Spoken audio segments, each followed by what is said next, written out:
भाई ओजासु लाकदो वारी अमा लिरक्केसे वारी लिबी ओइना गाक मतम लेनबो ओइना वारी लिबी सानसेबको भाई वारी दु सुमाय तौबनीदा दुकानदार अमखक्तने पोत लैबा लाक्पो नुपा अमखंगना हायरए मखुमदा येकपो पोत मनुंगदा यावदबा करिनो हायना हंगलाअमि दुकानदार दुना हंगलक्लिबा वाहंगदुदा करिनोने सि नुपासिबु ngaurabra matonta खंजै करी वाहंगनोने सिबो हायना खंगदनबुदि हंगलिबनी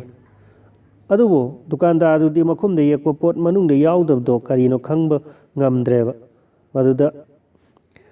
पोत लैबा लाक्पो नुपादुना सुगाइना मुतालए सिनिको आई सुगाइना हाइजरगे हायना आंगांसिंगी कोलम पेंशन उपु अमा लैबदा उपुदुगी मखुमदा येकपो पेंशनदो उपु मनुंगदा यावी इलेक्ट्रिक फैन रेडियो टेलीविजन उपुदुदा येई अदु मनुंगदसो अदुम यावरमी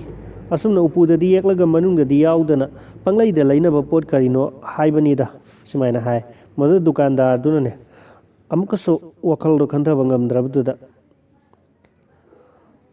नुपादुना हायरे मखुमदा येकलगा मनुंगददी यावदबा पोतिने nga कौता येन कौतानिको मखुमददी येन अहिंगबा nga अहिंगबा ओइना येकलगा मनुंगददी अथोंगबा चाबा याबा ओइना यावबने अदुने भाई नंग वारी दु नुंगाइबा यौदेदा अय अमा मोलिरक्केसे भगवान श्री कृष्ण लीला की मतांगी वारी नेबको यु यामना थक्कनबको यु थक्नबगिदमक्ता ममाना चाइदुना त लैरक्लबा मचानुपा याइमदो ऑफिसर दुगा ममा दुगा मणिपुरदगी मयाम पुन्ना बिंदाबोन चटप कांबुद याउमिने लंबीददी मचानुपादना लोन पुजरक्पा सेमाइगी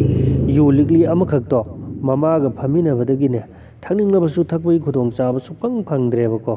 मदद बिंदाबोन यौरकांदा ममा मचादो धर्मशालागी का अमदा पुन्ना लैमिनारे मदुदा ममादुना मखोइगी पोच्चैसिंगदो फाक फाक तुनी येंगलबदा मचानुपाई बेग मनुंगदा यावरम लिगलीदो थेंगनरिने हे अदुदा ममाना हाय इबुंगो याई मसिदी करिनो मचादुना इमा ngसाइदा आइना पंडित अमदगी लौरक्पा गंगा जलनी मदु ताबदा हराउजरबी ममादुना लिगलीदो मखुम थोगे हांगदोय मदुदा ममादुना साउना इबुंगो याइमा नंग इमाबु कइमा उसित्रेने हा मिरम सिदा नचोंपाक नाइदबा सारदना युबु गंगा जलनी का हाइजिनबा ngamlabaniने हा सुमाय हायरक्पै वानी अदुदा मचादुना कई खुमलके हाय कांदको याम ngaksinaraga ममादगी लिगलीदो ताप लौरगा थाजदबा मोंगदा मनम नमलगने इमा नचाबु थाजबियुने आइने इमाइदमक्ता ngसाइदा लौरखिबा गंगा जलनीने सिदी नचागे अवाबु उबिरदुना बिंदाबोनगे भगवान श्री कृष्णना गंगा जलबु यु ओंथोन बिबा सोइदना ओइरमगनीने ममादर हा हाय